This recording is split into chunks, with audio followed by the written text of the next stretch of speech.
Today I got some exciting healthy food swaps for you that will help you get your blood sugars under control. Let's go! You can try the first swap right away in the morning when you're making a breakfast. Replace that butter and jam that you are spreading on your toast with mashed avocado. You will experience a little bit different flavors, but you will still get that creamy texture. Avocado is packed with healthy nutrients, and because it's rich in healthy fats, it will slow down your blood sugar spike from the bread. And if you want even more taste, it's super easy to upgrade the taste of avocado. Try some hot sauce or mix in some taco seasoning, cilantro or garlic. And I have 9 more healthy food swaps for you, but just to introduce myself, my name is Tom. I've been a type 1 diabetic for 35 years, and on my channel I help you navigate your diabetes journey. Now I'm sure you will love this one because I have a few tips for you how to make French fries in a way that will spike your blood sugar less than any other French fries you've eaten before. French fries are almost everyone's guilty pleasure, but they don't have to be quite so guilty if you do them the right way. First of all, pick the right type of potato. You want to look for potatoes with the lowest possible glycemic index. And potatoes with the lowest GI are Charisma or Nicola, which both have GI below 60, which is really good for potatoes. Another great options for French fries are sweet potatoes, which also have lower glycemic index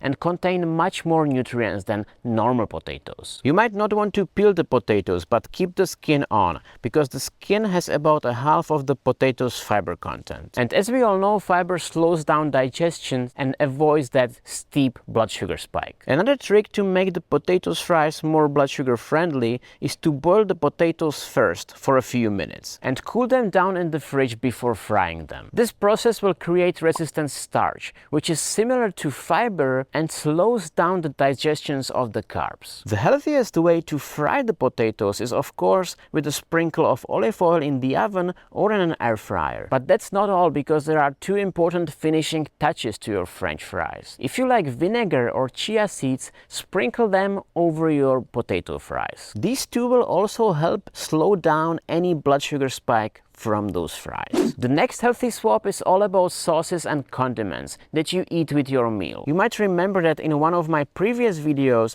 we talked about how some barbecue sauces and salad dressing have an insane amount of sugar in them. Watch out for that and stick to lower carb versions of these sauces, or things like mustard, hot sauce or vinaigrette. Another thing to watch out for is sodium, because some sauces like soy sauce are high, really high in sodium. Now I'm not saying that you need to avoid soy sauce at all costs. Let's be honest, soy sauce is an easy way to make a bland rice recipe taste better. But it's really rich in sodium, and that sodium can help accelerate some of the future diabetes complications, which we don't want. A simple way to get around this is to opt out for a low sodium version of soy sauce. These are very easy to find in supermarkets, so you won't have any trouble. And watch out for that sodium content in other sauces as well. Now my next healthy swap is truly blood sugar friendly, because this one will really help you stabilize those blood sugars and avoid those blood sugar spikes after meals. Switch from white bread to brown bread, or better yet, look for labels and look for whole grain versions. Search for breads with lowest carb and sugar content and highest fiber content. And do the same thing when it comes to other usual suspects like rice, pasta.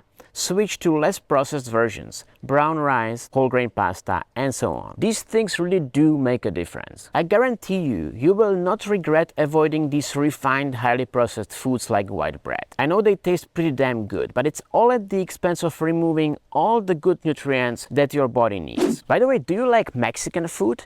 I absolutely love it because it's always so tasty and so rich in flavors. And you can enjoy all the flavors and all the ingredients while making your Mexican food a lot more blood sugar friendly. The key healthy swap here is going for a bowl. Forget all the tortillas, burritos and tacos. Just go for a bowl and still get all the valuable nutrients of the vegetables, corn, rice, meat if you're a meat eater, and beans. Beans are really the superfood for diabetics, and for me, beans have been a game changer. I add them to almost any meal because they not only have a low glycemic index, but they also help regulate my blood sugar levels and smooth down any blood sugar spikes. And don't forget to double down on fresh veggies and guacamole when you're having that Mexican food. These are the healthiest components of any Mexican bowl. Now I really need to speed up because I still have a few healthy food swaps to cover, and I know you like my videos straight to the point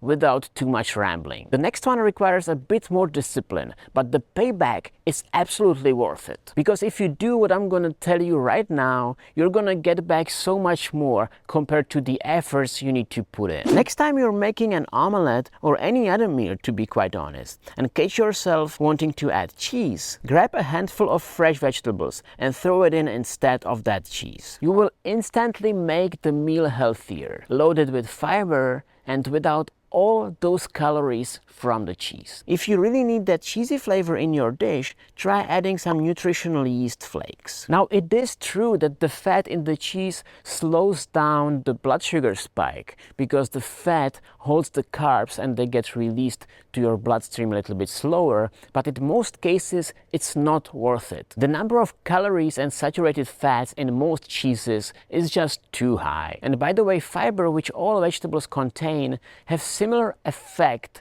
of slowing down the carb absorption. You will not regret this swap because it's undisputable that you will extend your lifetime and you will live longer and happier life if you eat more vegetables. My next bunch of healthy swaps is super important because it's all about desserts and specifically about baking, which usually creates a huge pain for many diabetics because it traditionally uses a lot of butter and sugar. And as you can imagine, I try to completely avoid these two ingredients. And if you keep your eyes and ears open, you can find many healthy recipes for your favorite desserts or cake if you look online. And I give you some healthy swaps how you can replace these ingredients right now. You can replace butter with things like coconut oil, creamed coconut, or even better, with grated apples or pears or mashed banana. These all add sweetness and creaminess to your baked goodies. You can substitute breadcrumbs with whole grain cereal. Greek yogurt can replace milk and oil, and agave syrup or apple juice can replace sugar. And did you know that you can even replace an egg?